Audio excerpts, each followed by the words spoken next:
আমাদের বাড়ির বিশাল একটি নারকেল গাছ দেখতে পাচ্ছেন যে একজন ব্যাপারী কিন্তু এই নারকেল কেনার জন্য আসছেন। ভাই সাবধানে ভাই, দেয়াটাই করেন না, ইঁদুর টিঁদুর থাকতে পারে, সাপও থাকতে পারে, দেখে সাবধানে।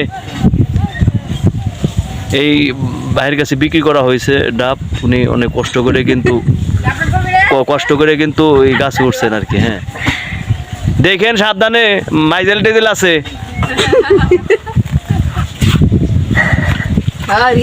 আমাদের অনেক রিক্সে অনেক উঁচুতে কিন্তু এই ব্যাপারী ভাই কিন্তু উঠেছে নারকেল পাড়ার জন্য। আমরা আপনাদের দেখানোর চেষ্টা করছি। এটা হচ্ছে আমাদের বাড়ির আসলে নারকেল গাছ, মানে মাঝে মাঝে নারকেল বিক্রি করি, নারকেল না শুধু মূলত আসলে ডাব। ভাই কিন্তু অলরেডি এক ঝোপা কিন্তু ফালানোর চেষ্টা করছেন। এই যে হ্যাঁ সুন্দর দেয়া ফাট দিয়ে আস্তে আস্তে দেখে দেখে, মাথায় যায় লাগে না। হ্যাঁ এইমাত্র আমরা এক জোপা আমাদের ফালানো হইলো। ভাইকে দেখা যাচ্ছে না গাছের পাতায়।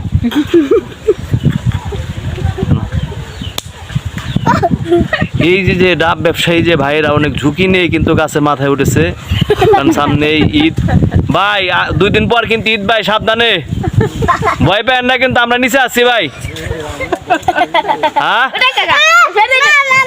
অনেক বড় একটি ঝুঁকিতে উঠেছেন আমাদের ভাই, দেখে দেখে নেবেন ভাই।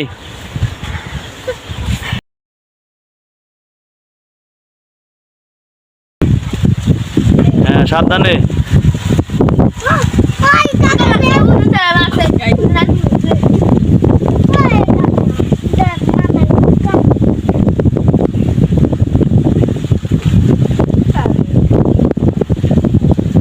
ভাই অনেক কষ্ট করে নামলো। কতটি পারলেন ভাই?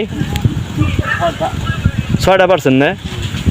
এইগুলি কত করে তাহলে বিক্রি করবেন কত করে ভাই তাহলে একটা? হ্যালো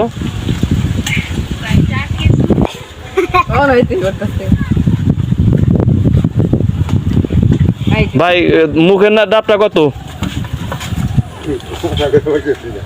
মুখে কামড় রাখছেন না, কথা বলতে পারতেছেন না? না আর কোন গাছ উঠবেন? একটাই না? যাই হোক, মানে যে গাছ উঠেন সাবধান উঠেন, কারণ ঈদ আসতেছে, কারণ ঝুঁকিতে যে তো লাভ নাই, তাই না?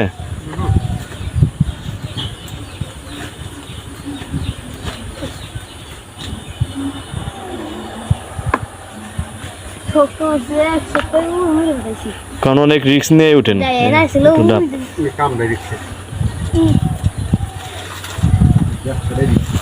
এই পাশ দাসেন, এই পাশ দাসেন।